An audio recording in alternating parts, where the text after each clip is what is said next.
सुनिए class 11th के हमारे पास टॉपिक हैं स्ट्रक्चर ऑफ एटम में से कुछ टॉपिक लिए मैंने।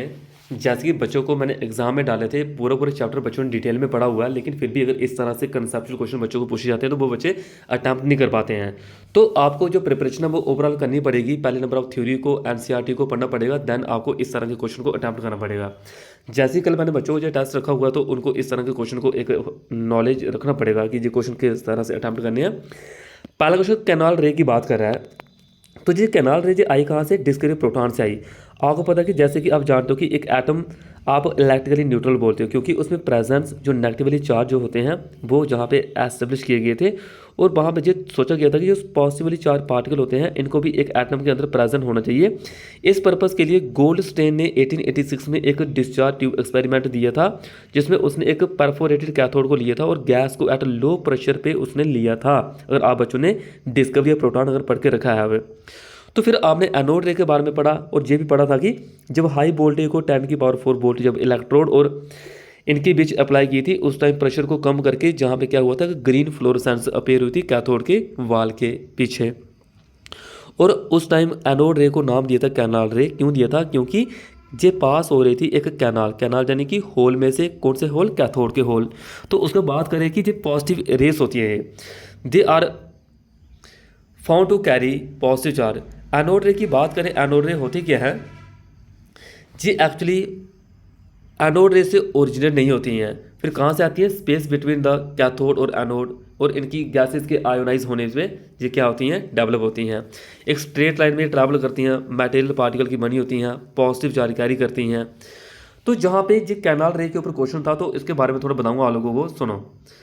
जहाँ पे है क्या कैनाल रे की बात करें, कैथो कैनाल रे आर पॉसिबली चार्ज रेडिएशन होती हैं। ये किसको डिस्कवरी है? यानी कि एक प्रोटॉन की डिस्कवरी को एक जो जहाँ पे शो करती हैं। कैनाल रे स्ट्रीम है पॉसिबली चार्ज पार्टिकल, जहाँ पे इलेक्ट्रॉन और नेगेटिवली भी देखने को मिलते हैं आप लोगों को। जो मास होता है प्रोटॉन का यानी कैनाल रे का, वो इलेक्ट्रॉन से 2000 टाइम ज़्यादा ही देखने को मिलता है। क्वेश्चन आगे, जे चैडविक यानी कि जहाँ पे चैडविक के द्वारा जो न्यूट्रॉन की डिस्कवरी की गई थी, और बताना कि जे जहाँ पे कहाँ पे लोकेट होता है। लोकेशन की बात करें तो आप यहाँ पे याद रखोगे, information suggest that the particle discover by Chadwick के द्वारा वो न्यूट्रॉन था। न्यूट्रॉन को सिंबल क्या है वो याद रखें, the nucleus of an atom along with proton. देखो एटम के अंदर जो न्यूक्लियस होता है और उधर प्रोटॉन भी होते हैं, उनके साथ आपको न्यूट्रॉन देखने को मिलता है। आगे क्वेश्चन की बात करें, on the basis of Thomson model of atom explain how the atom neutral और एज अ होल। वो न्यूट्रल क्यों होता है एटम? तो देखो according to the Thomson model में आपने पढ़ के रखा हुआ है, एटम कंसिस्ट ऑफ किसके? एटम किसके बने होते हैं?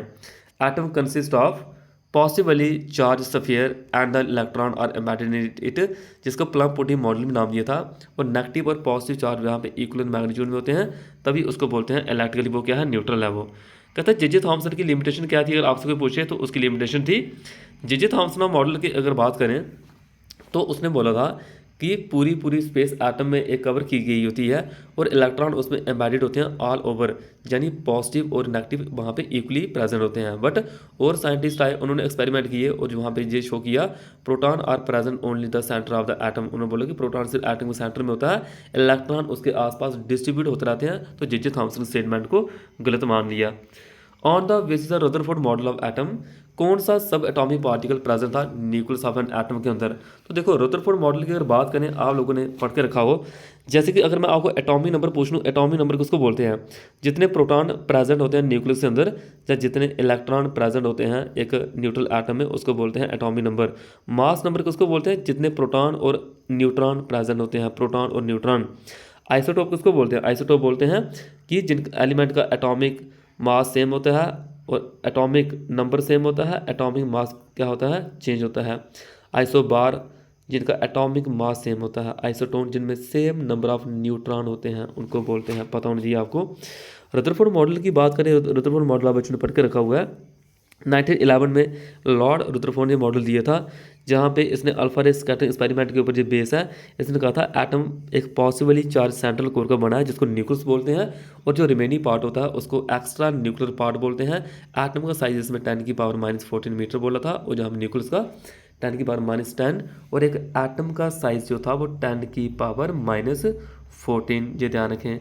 न्यूक्लियस का जो न्यूक्लियस का है एटम का 10⁻10 मीटर, 10 मीटर ये बोला गया था यहाँ पे। पता होना चाहिए, छोटे छोटे वर्ड हैं। आगे देखिए इसके बाद इस क्वेश्चन के आंसर की अगर बात करें, अगर हम यहाँ पे इसका जो आंसर आएगा वो आएगा कि as per Rutherford model of an atom proton which are possibly charge are present in the nucleus. C बोल रहा है कि जो प्रोटॉन होते हैं ये एटम के अंदर देखने को मिलते हैं। कहता है in Rutherford model of atom fast moving alpha particle were made to fall on the thin gold foil stay to property of the alpha particle.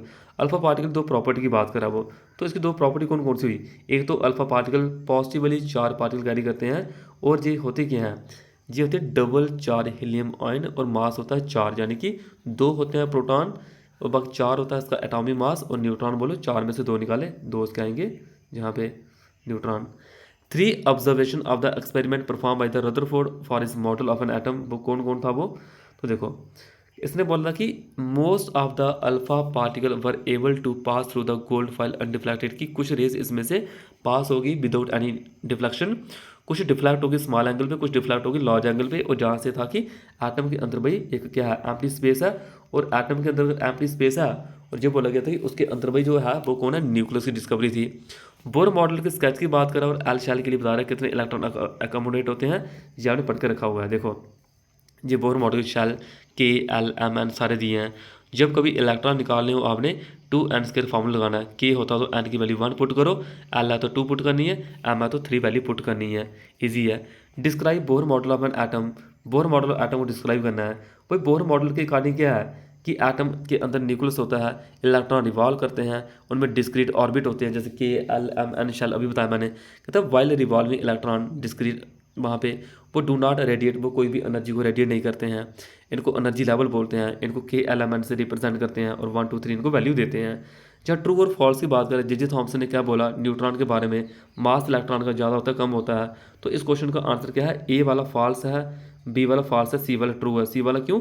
मास जो इलेक्ट्रॉन का होता है इतना ज़्यादा वो कम होता है प्रोटॉन से, 1 इतना ज़्यादा कम होता है। जो ध्यान रखें, जे थॉमसन ने न्यूक्लियस की डिस्कवरी नहीं की। दूसरा neutron is found by the electron and proton, electron नहीं होते वहाँ पे, तो ये चीज़ें गलत बोली गई यहाँ पे। What are the limitation of the Rutherford model. Rutherford model की लिमिटेशन क्या है? भाई इसकी लिमिटेशन हमारे पास है। कहता है जहाँ पे से एटम की स्टेबिलिटी को नहीं बता पाया। चार particle radiate energy when accelerated thus causing the revolving electron to lose. यही इसका मतलब है कि अगर कोई इलेक्ट्रॉन एक न्यूक्लियस के आसपास रिवॉल्व करते रहेंगे तो वो एनर्जी को लूज करेंगे, तो ultimately they should have to fall. But ऐसा होता नहीं कि वो न्यूक्लियस के ऊपर गिर जाए, वो कंटिन्यूसली रिवॉल्व करते रहते हैं। इस चीज़ को एक्सप्लेन किया था किसने? बोहर मॉडल ने एक्सप्लेन किया था यहाँ पे। ये ध्यान रखें, कहने का मतलब कि एटम क्या था? अनस्टेबल था। Matter would not exist in the known form which clearly in the assumption as atom are highly stable. Justify the given statement. कहता है कि एटम के अंदर जो स्पेस है वो एम्प्टी है। एलिमेंट को आइडेंटिफाई करना आपने और उनके एटॉमिक नंबर को आइडेंटिफाई करना, मास नंबर को आइडेंटिफाई करना है। तो देखो this can be explain by the Rutherford कि क्या था वो था अल्फा पार्टिकल थे। Some since most of the alpha particle could pass through the sheet made up of atom of the gold undeflected, यानी कि most of the space atom के अंदर क्या थी? एम्प्टी थी, खाली थी। तो ध्यान रखें, इस क्वेश्चन को एक बार पढ़ लेना, इजी लिखा हुआ है, इसी इसको रीड कर लेना एक बार क्वेश्चन को। कहता है कि इलेक्ट्रॉन प्रोटॉन न्यूट्रॉन को डिस्कवर किसने किया था? इलेक्ट्रॉन प्रोटॉन और न्यूट्रॉन की बात करें, इनको डिस्कवर किसने किया था? उनकी प्रॉपर्टी बतानी है। भाई इलेक्ट्रॉन को जे थॉमसन ने डिस्कवर किया था, गोल्डस्टेन ने प्रोटॉन डिस्कवर किए थे और चैडविक ने न्यूट्रॉन डिस्कवर किए थे। इंपॉर्टेंट है। इस तरह से इनकी वैल्यू भी याद रख सकते हो, तो वैल्यू भी याद रखनी है। पेपर में आपसे पूछ सकता है कि इलेक्ट्रॉन प्रोटॉन के ऊपर चार्ज कितना होता है, मास कितना होता है और इनका रिलेटिव मास की वैल्यू कितनी कितनी है। इंपॉर्टेंट है। आगे देखिए, आपने जहाँ पे बताना है अल्फा पार्टिकल की बात करा, गोल्ड एटम है, तो जहाँ पे क्या है? Which experiment is represented by the given figure. और जहाँ पे इस एक्सपेरिमेंट का कंक्लूजन बताना है, तो वो कौन सा था? Rutherford alpha ray scattering experiment था, जहाँ पे ऑब्जर्वेशन क्या थी कि एटम के अंदर कुछ स्पेस क्या है? खाली है, एम्प्टी स्पेस है। Which experiment is represented by the given figure, वो था Rutherford alpha ray scattering experiment था, जहाँ पे उन्होंने एक बोला था कि भाई एक कोलिजन जो होती है अल्फा पार्टिकल की न्यूक्लियस के साथ, वो एक इलास्टिक कोलिजन होती है, इलास्टिक कोलिजन, जहाँ पे एनर्जी टोटल क्या रहती है, कंजर्व रहती है, टोटल एनर्जी कंजर्व रहती है। तो ये क्वेश्चन थे आज के टॉपिक में, जो क्वेश्चन आप लोगों ने पढ़े, इन क्वेश्चनों को एक बार अच्छे से पढ़ लें, इनके स्क्रीनशॉट लेके रखें, तो ताकि ये काम आए आपको बड़े ज़्यादा। प्रॉपर्टी कैथोड देखिए मैंने क्लास में बड़े अच्छे से पढ़ा के रखी हैं कि ये नेगेटिव चार्ज कैरी करती हैं, ये जहाँ पे कैथोड से प्रोड्यूस होती हैं, ये फ्लोरोसेंस यानी कि ग्रीन कलर को प्रोड्यूस करती हैं, ये कभी भी इलेक्ट्रोड और गैस के ऊपर डिपेंड नहीं करती हैं, और ये एक स्ट्रेट लाइन में चलती हैं, ये शार्प शैडो होती है इनकी, शार्प शैडो। इनके आपने स्क्रीनशॉट लेकर रखने हैं। ये था क्लास 11 का आपको स्ट्रक्चर एटम कुछ इंपॉर्टेंट डाउट वाले क्वेश्चन थे जो बच्चों ने डाउट वगैरह पूछे थे।